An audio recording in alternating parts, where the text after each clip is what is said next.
Vamos para a parte 3 da nossa aula de história de hoje, certo?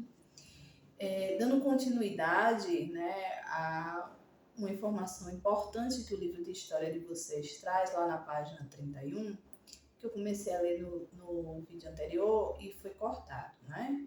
Houve um probleminha técnico e foi cortado.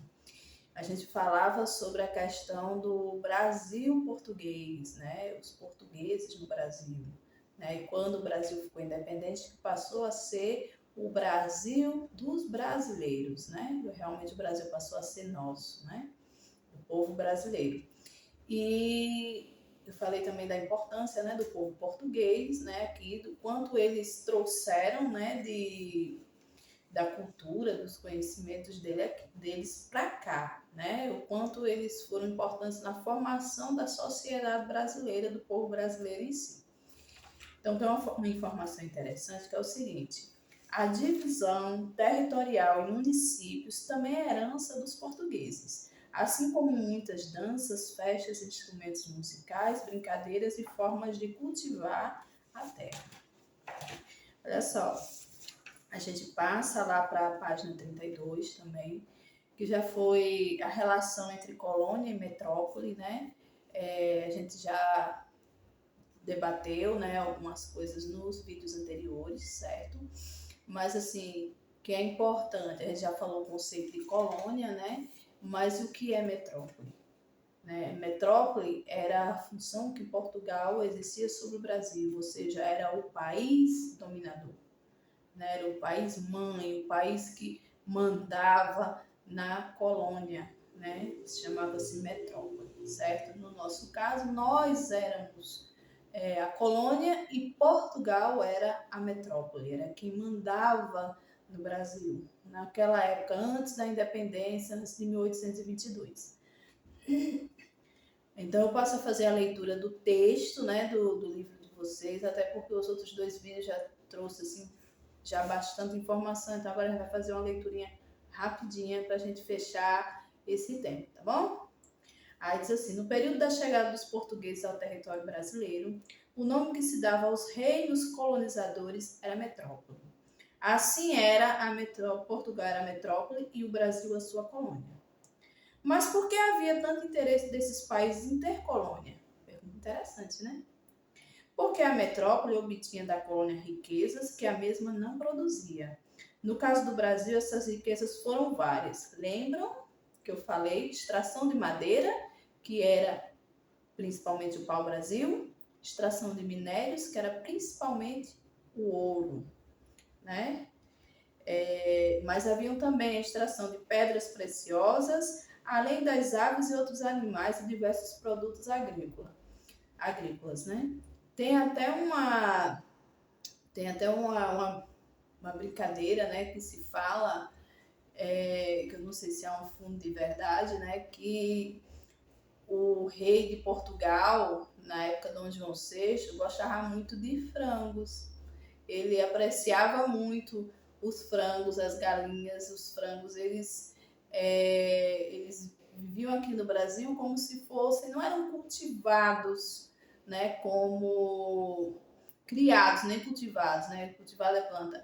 Eles não eram criados como a gente cria hoje só para o consumo, né? Os bichinhos são criados lá nas fazendas, vêm para os aviários para o abate, né? E para a gente consumir. Lá na época de Dom João VI, quando chegaram por aqui, as galinhas, os frangos, eles eram selvagens, né? E então saíam, né? Dizem, né, que um dos esportes, né, de favoritos de Dom João VI, nos passatempos dele, era caçar os frangos. Ele ia caçar frangos junto, né, com os seus guarda-costas, seguranças, né, e depois esses frangos que eles caçavam, né, eles eram tratados e serviam de alimentação, né. Ele era um rei que gostava muito dos frangos, né. Mas voltando aqui ao nosso texto, né? Quando os portugueses colonizaram as terras que hoje formam o Brasil, eles impuseram aspectos de sua cultura e outros grupos aos indígenas que já habitavam estas terras e aos africanos negros que foram escravizados e trazidos para a América. Ainda que em muitos casos, os portugueses tinham usado a violência para garantir a imposição de seus hábitos e valores. A convivência entre esses grupos gerou trocas culturais que deram origem à cultura brasileira. Ou seja, o português ele não chegou aqui mansinho, não, né? Ele chegou e para ele se estabelecer, ele teve que usar da força e da violência, né? E da esperteza, da enganação, porque os índios, eles tinham técnicas de combate, né? Os índios, eles guerreavam, né? Entre as tribos, eles tinham o preparo dele, porém, os portugueses os seduziam com objetos que os índios não tinham, como, por exemplo, espelhos, né? O índio não conhecia o que era espelho, então achou o máximo.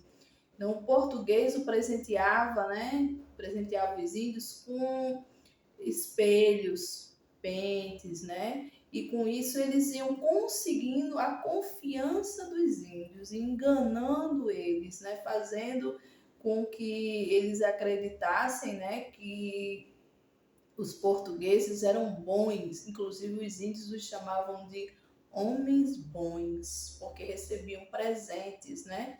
Mas era só uma estratégia para conseguir a confiança dos indígenas que aqui viviam, né? A gente parte para a leitura agora da página 33, né? Cujo título é O Brasil Independente. A gente já falou, né, da independência, quem foi, né, que tratou da independência, né, que foi Dom Pedro I, né, que foi o nosso primeiro imperador, né? Diz o nosso texto: os portugueses continuaram vindo para cá, mesmo depois do Brasil ter se tornado independente de Portugal. Aqui eles encontravam muitos conterrâneos, tinham facilidade com o idioma e por isso tinham melhores chances de conseguir emprego e garantir um bom futuro. Uma coisa que eu esqueci de mencionar nos vídeos anteriores foi o seguinte: nós falamos a língua portuguesa porque herdamos do nosso país mãe, né, da nossa metrópole, a língua deles, que é a língua portuguesa. Em Portugal também se fala português. E nós herdamos isso, aprendemos, né, com a nossa metrópole a falar a língua portuguesa. Embora que o nosso português tenha algumas diferenças do português de Portugal, mas é possível brasileiro e português até hoje se conversarem e se entenderem muito bem, apesar de algumas diferenças de significação de palavras, mas conseguimos estabelecer um bom diálogo com o povo português, justamente porque Brasil foi colônia de Portugal. Então, como dizia nosso texto, os portugueses, por ter essa facilidade de idioma, entre outros aspectos, já foi citado no texto, né? Mesmo o Brasil sendo independente, eles ainda continuaram vindo morar no Brasil. Segue o nosso texto. Entre 1880 e 1961, mais de 1,5 milhão de portugueses emigraram para o Brasil para trabalhar, principalmente em estabelecimentos comerciais, em fábricas e em outras atividades urbanas. A gente passa para a página 34, né? E aí diz ali: em quase todo o Brasil encontramos marcas da cultura portuguesa. Isso é um aspecto interessante. Houve esse período em que os portugueses vieram para cá para trabalhar, né? Hoje, o brasileiro está fazendo um movimento inverso. Hoje tem muito brasileiro indo para Portugal para trabalhar. Às vezes ele nem tem nem tem a intenção de permanecer em Portugal.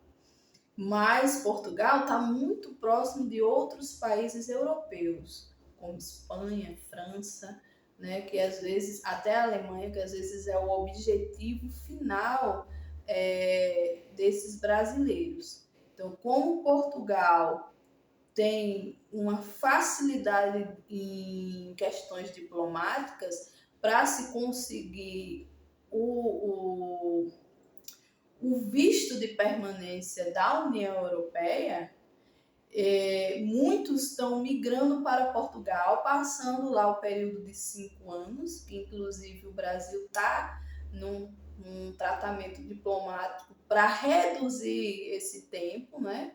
Então, o brasileiro ele mora lá em Portugal 5 anos, é a regra hoje em dia, e ele consegue ali o visto, né, de cidadão europeu. E aí, a partir daí, ele migra para os outros países de interesse dele. Também há os que ficam em Portugal mesmo, porque Portugal ele é um país que ele tem menos violência do que o Brasil, é um país mais tranquilo, né? Há também a questão de a ilusão, eu digo que é a ilusão, né, de que lá se vai ter uma vida melhor, porque a moeda de Portugal é o euro, e o euro é 6 vezes maior do que o real, então é uma moeda mais forte, bem mais forte. E então há quem se iluda, né, com essa questão e muitos brasileiros estão hoje partindo para Portugal. Embora que também muitos, quando chegam lá sem estrutura nenhuma, terminam passando por dificuldades financeiras e tendo que voltar para o Brasil. Bom, dito isso, a gente passa para a página seguinte do livro de vocês, que é a página 35. Eu vou fazer a leiturinha. Precisa-se de trabalhadores. Quando os colonizadores portugueses começaram a ocupar o Brasil, precisavam de trabalhadores para os engenhos de açúcar. Lembram que eu falei lá no primeiro vídeo sobre as primeiras imigrações para o Brasil? Pronto, aqui a gente vai dar mais uma aprofundada no tema. Como era um negócio arriscado e de alto custo, em vez de contratar trabalhadores portugueses, eles optaram por usar mão de obra escravizada a fim de obter mais lucros. Lembram da questão dos escravos que eu falei? E assim passaram a escravizar as populações indígenas nativas e mais tarde os negros africanos. O comércio de pessoas escravizadas se tornou altamente lucrativo. Por isso, a escravidão perdurou por mais de 300 anos no Brasil e se tornou ilegal somente em 1888. Apesar da enorme quantidade de africanos e afrodescendentes que poderiam ser empregados como trabalhadores livres, após a proibição da escravidão, as elites brasileiras e o governo passaram a incentivar a vinda de imigrantes, sobretudo europeus. Apareceu aí no texto de vocês uma palavrinha interessante, né? Afrodescendentes. O que são afrodescendentes? São os filhos dos africanos que aqui vieram. Não só filhos, né? Filhos, netos, bisnetos. Na verdade, boa parte da população brasileira hoje são afrodescendentes, porque são filhos dos africanos. E talvez nós mesmos sejamos descendentes, né, de africanos e não saibamos, né? Às vezes você tem a pele mais clara, mas o Brasil foi tão miscigenado, né, que se a gente não conhecer bem a origem da nossa família, a gente não consegue distinguir, né, a origem, né, se é afrodescendente ou não. Porque quase todo o povo brasileiro, no final das contas, tem um ascendente, né? Que é aquele parente que veio primeiro, né? Quase sempre tem um ascendente africano, né? Descendente é aquele parente que vai nascendo depois. Ascendente é aquele parente que veio primeiro. Por exemplo, avô é ascendente de quem? De nossos pais, né? E nós somos descendentes de quem? Dos nossos avós e dos nossos pais. Compreenderam? Então, vamos dar seguimento à chegada dos imigrantes. A maioria dos imigrantes chegaram ao Brasil no final do século XIX e na primeira metade do século XX. Vejam bem, tem pouco menos de um século que os imigrantes vieram para cá. Vinham para o estado de São Paulo, entretanto, entrando no país pelo Porto de Santos. Dali eram levados para a hospedaria de imigrantes do Brás, na cidade de São Paulo, onde permaneciam até serem levados para os lugares onde viveriam e trabalhariam, principalmente para as fazendas de café. A hospedaria funcionou até 1978. Hoje, o prédio onde funcionava essa hospedaria abriga o Museu da Imigração do Estado de São Paulo, né? Passamos à página 37. Muitos povos em uma terra. Dentre os imigrantes que vieram para o Brasil, além dos portugueses, italianos, espanhóis, japoneses e alemães, destacam-se sírio-libaneses, poloneses, russos e ucranianos. Lembram que eu falei que no estado do Paraná existe a maior comunidade ucraniana da América Latina? Entendam por América Latina, né? Todos os países da região do continente da América do Sul, certo? Então, é todo o continente da América do Sul, né? De todo o continente da América do Sul, a maior comunidade ucraniana está aqui no Brasil, no estado do Paraná.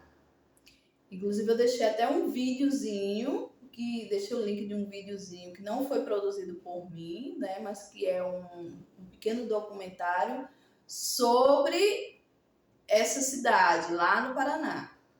Se não assistiram, voltem lá, né? Aula 3, indicada lá no link, e assistam. Bom, vamos lá. Voltando. Recentemente vieram italianos, chineses, coreanos, bolivianos, paraguaios, peruanos, nigerianos, angolanos, entre outros.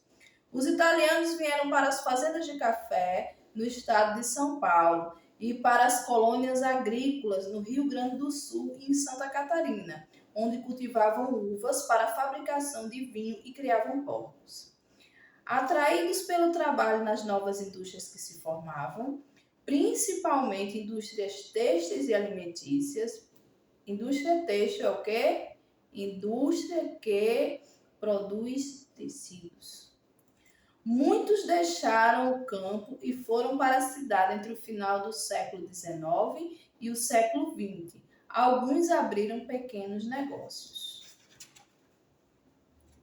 Deixe-me ver.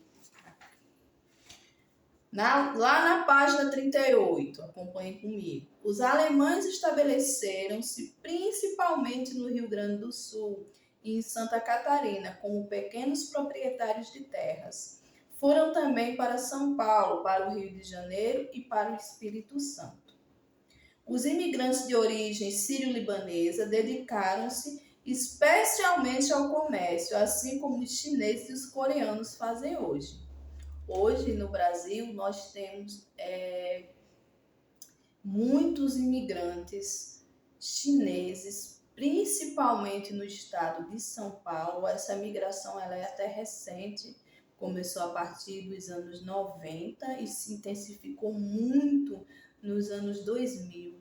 Né? O pessoal da China começou a vir para cá para vender produtos de tecnologia. Vendem outros produtos também, mas é mais a questão de tecnologia que eles trazem da China, né, a um preço mais barato para comercializar aqui no Brasil, sobretudo no estado de São Paulo. Existem bairros, feiras lá no estado de São Paulo, na cidade de São Paulo mais precisamente, né, que é somente de produtos vindos da China. E, aliás, há um movimento muito grande na China de investir no comércio exterior, ou seja, de expandir o seu comércio, né? Agora mesmo no Brasil há uma briga muito grande, né, entre a Tesla Veículos, que é a montadora de Elon Musk, né, e a BYD, que é uma montadora chinesa, né, para ver quem consegue produzir primeiro os carros elétricos. O Brasil ainda tem poucos carros elétricos, ainda tem poucos pontos, né, para abastecimento desses carros elétricos, mas a China já chegou primeiro do que a Tesla, né, diga-se de passagem, e já começa a se instalar no Brasil a fábrica da BYD, né, para fabricação de carros elétricos. É uma tendência da China se expandir, né, expandir suas empresas, né, inclusive também ainda na questão de tecnologia. Hoje, boa parte dos produtos que a gente compra, nossos celulares, nossos tablets, né, a maioria vem de lá. Muitas vezes, né, os componentes são fabricados lá e às vezes são apenas montados em outros países, como Estados Unidos, né? Mas a maioria das pecinhas, dos componentes dos nossos aparelhos tecnológicos hoje são fabricados na China, né? Até o coronavírus, infelizmente, saiu de lá. Diga-se de passagem. Não sou fã da China, mas é preciso a gente dizer que eles trabalham muito essa expansão comercial, né? E aqui no Brasil foi especial porque não só eles vieram com seus produtos, não, o próprio povo chinês vem migrando cada vez mais para o Brasil, enxergando que é um bom mercado, né? E um bom lugar também para se viver. O movimento migratório, talvez o mais forte nas últimas décadas, seja dos chineses para cá, para o Brasil, né? Voltando aqui ao nosso texto, né? Os japoneses, lá na página 39, os japoneses migraram para o Brasil a partir de 1908. A língua escrita deles eram completamente diferentes das praticadas aqui. Eu não sei se vocês conhecem, mas eu até comentei já na aula de vocês que o japonês ele não usa o mesmo símbolo alfabético que a gente usa aqui no Brasil. Eles usam desenhos e às vezes aqueles desenhos, né, eles representam uma palavra inteira, às vezes uma sílaba. É uma linguagem completamente diferente, né? As comidas, os hábitos e a religião também eram muito diversos. Por isso, foram um dos grupos de imigrantes que mais tiveram dificuldades de se adaptar no país. Eles vieram para as áreas de plantio de café, algodão e pimenta do reino. Depois de algumas décadas trabalhando na lavoura, muitos japoneses e descendentes se deslocaram para as cidades e passaram a se dedicar às atividades comerciais. Bom, com isso a gente encerra a leitura e também o capítulo 2 do livro de história de vocês. Que maravilha! Conseguimos avançar no nosso conteúdo, né? Vai para vocês também um pequeno questionário para vocês responderem, né?